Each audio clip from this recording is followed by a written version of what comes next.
does best, being very, very forward.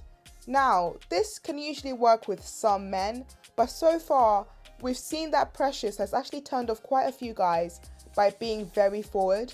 I think her energy reads as very sexual and comes across as very confident, which is really nice and can be great for some men, but I think for a lot of men, especially when they're looking for love, this can kind of turn them off a bit, because we saw Donovan already pulling back as soon as he started talking to her.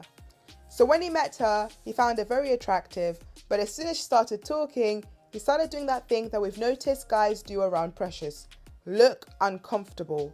They genuinely do not want to have this really forward conversation with her, but she comes across as very, very forward. And I think by giving off this energy, it can be a bit too much for a lot of men, especially when they're looking to date and not just looking for something really quick. So later on, we also see this pool party that everyone has, and everyone's looking great in their swimsuits. And we see Precious again speaking to Demetrius.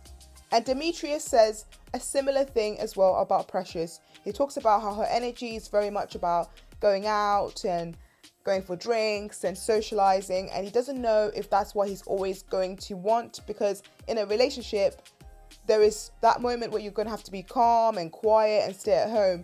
But with Precious, he doesn't really see that side of her. So again, her energy gives off someone who just wants a lot of fun rather than someone who wants something serious. So I'm getting worried that Precious might be one of the women being sent home this week or next week. As you know, we didn't see who gets sent home because it ended up being a cliffhanger, and we have to wait till next week to see which woman is going to be sent home. Let me know in the comment section who you think is going to be, and let me know if you think it's going to be Precious. Then we meet Tina. Tina is very young, and Tommy says he's introduced her specifically for someone like Wiley, because so far we know Wiley has been discriminated against because of his age, and we kind of expected it. He's very young, and all the women are looking for someone very mature. Like AP even expressed that her late husband was much older than her, over a decade older than her. So someone like Wiley will come across as a child. So Wiley has to meet Tina for a date, and they do actually vibe, and I was thinking, oh my gosh, they might have something here. But then we saw the same thing happening again.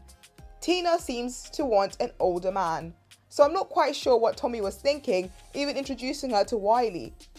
So Tina therefore meets Paul at the party, and we see that Paul and Tina actually have chemistry. Paul says that younger women are usually trouble, but he seems to have the biggest grin on his face while he's saying this, so we know he's going to pursue her. And we also know that Tina likes Paul because she seems really charmed by him, and she likes that he's very intentional. She likes basically everything that Sabrina didn't really like about Paul. So I think them two could go a long way if other people choose to keep them in. Let me know if you see something between these two. Now, Sabrina. So Sabrina seems to like men chasing her. She has Tori and she has Demetrius just wanting to spend time with her. On this episode, we saw her really having a chat with Demetrius, which was nice because in other episodes, we've not really seen her connect with him as they did the first time they met. We saw her having more of a connection with Tori. And she even makes a comment about two guys fighting for her attention and both wanting to be with her, and she's smiling. So we know Sabrina really wants guys after her. It's also very confusing because she was very quick to dismiss Paul. She could easily have let Paul believe that he's one of the guys she's looking for, but she decided straight away that she really doesn't want Paul. So it's confusing. Let me know what you think in the comment section. Does Sabrina like having men fight over her, or is Sabrina genuinely liking Tori and Demetrius? It was nice to see her getting along with Demetrius in this episode, and it was nice to see more of Demetrius. He is someone else we need to see a bit more of. We're not sure if it's editing or if he really is just more of a quiet guy, but he doesn't seem like he's been really going for it in terms of making connections. So he could be in trouble if he doesn't really go out there and find someone to really connect with besides Sabrina. Because when he first came in, all the women thought he was very handsome and very charming.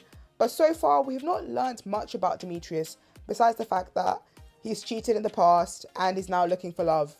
So, again, let me know about Demetrius. What are you reading about him? Do you think he really is here looking for love and he's ready?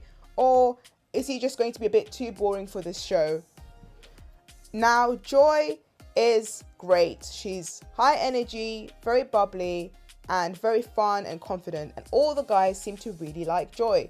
We saw her go on a date with Laverne, and again, that connection they had before is really shining through.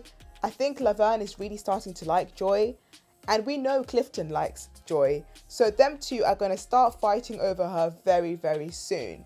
It's clear to see why all the guys really do have a thing for Joy. She is coming across as someone really fun to date and someone they can have a connection with and just be themselves with. Clifton also has a moment with her later on at the party, and they seem to get along really well. But my thing with Joy is, because she's so fun and so flirty with everyone, how do we know who she really likes? And how do we know that she's ready to love? Let me know in the comment section if you know what I mean. Carmen. I will definitely be speaking more about her, so make sure you join me for those videos. Carmen was very, very annoying this episode. So Eric was having a conversation with Takia, and they seemed to have a connection and everything is going well. Then she just came in and put herself between them and basically made it seem like Takia needs to go away because Carmen is now here and she wants her moment. Now, don't get me wrong, it's fine if you want to fight for attention. That's what the show is about. It's all about coming in and making your mark and making sure the person remembers you and making sure you go for what you want. But there is a way to do it, and the way Carmen did it wasn't great. So we all know that she's going to bring a lot of drama because so far what we're seeing from Carmen comes across very sketchy. And I'm not even sure if Eric really likes her, but she did talk about how they knew each other. So maybe that's why she thinks she has a chance with him. And Eric is probably not being 100% honest when he says that's his top choice.